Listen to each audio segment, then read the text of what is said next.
आपको क्या लगा?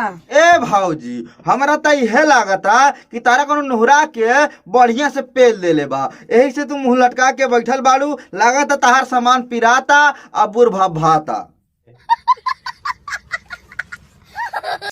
हाँ तो नमस्कार, प्रणाम, सत श्री अकाल और सलाम। का हाल भाई लोग? आज के वीडियो में ना बड़ी मजा आने वाला बा, ऐसे कहता नहीं वीडियो लास्ट तक ले देखिए, इसकी बिल्कुल न करिए, ठीक बा। लेकिन भाई लोग जी हमारे चैनल पे नया बाड़ा तैसे कहब ना कि चैनल के सब्सक्राइब करा, वीडियो के लाइक करा, और हम करता नहीं वीडियो शुरू।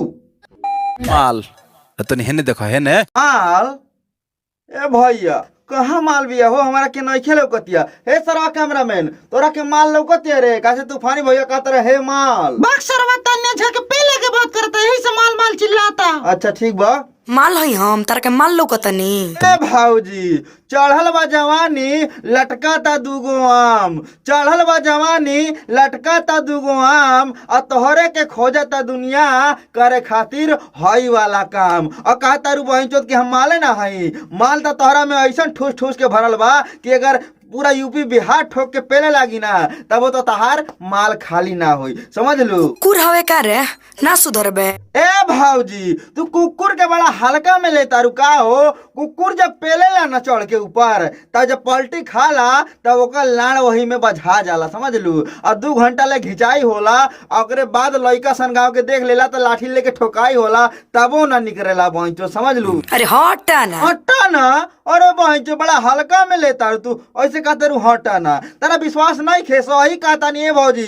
कुकुर जब बझावेला त जल्दी निकरेला ना, समझ लू। ना तो तारा विश्वास नहीं खे ता चली आवा हमरा लगे, हम दिखा दी कि कुकुर नेड़ कैसे बझावेला, ठीक बा। और देखत देखत अगर मौसम बन जाई तो हमनी के नेड़ बझावे शुरू कर दिया जाए, ठीक बा। रात भर ऐसा बझा के रखब कि बहन चोद तहार बुर के भकंदर हो जाई, समझ लू।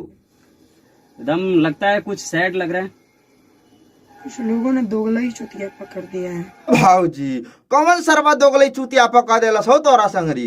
बोला कैसे बढ़िया से कैलस ना का? मुँह में लटका के ऐसे बैठल बाड़ू सरवा, ऐसा लागता कि कोनो मुँह में धके चपा देले बा तोरा। आपको क्या लगा? ए भाऊजी हमरा तो यह लागता कि तारा कोनो नोहरा के बढ़िया से पेल देले बा, यही से तू मुँह लटका के बैठल बाड़ू। लागता तहार सामान पिराता आ बुर भाता। तोरी माई के नम धोरी करके बसा माई पहुंचता बसा।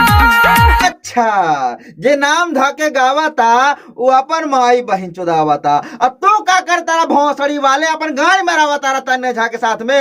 हम तो कहता नहीं सरवा तान्या झा तोहार कुछ ना के पाई, तार गाड़ी में ना मार पाई, कैसे ओकरा पास में लंड है नहीं के, ठीक बा। अब हमनी के पास नोरा के पेल देव सरवा नहीं के गाना वाना सब भुला जी तारा गाय, ठीक बा।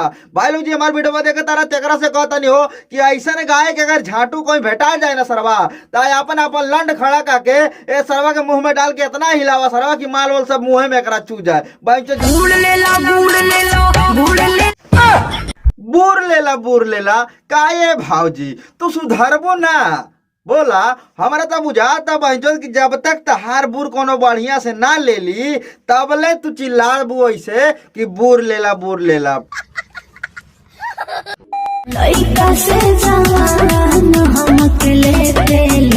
ए भाऊजी एगो बात बताई, जो हमारा मन में आवता कि अगर लड़का से जवान तोहरा कैले लेते लेते तब तक तोहार न हई हेतना जरूर हो गल होई। काहे भाई लोग सोई कहता नहीं ना, इतना ना तो इतना जरूर हो गई होई कि भाई लौका उका घुसर जाए भाई। हाँ तो भाई लोग आज के वीडियो करता नहीं है खत्म। अगर वीडियो में झांट भर भी मजा आयल हो ना तो वीडियो के लाइक करिए, चैनल के सब्सक्राइब करिए और कमेंट करके बताइए कि वीडियो कैसन लागल, ठीक बा। और मिलता नहीं अगला नेक्स्ट वीडियो में भरपूर मजेदार गाड़ फाड़ होके वाला वीडियो लेके, तब तक के लिए बाय।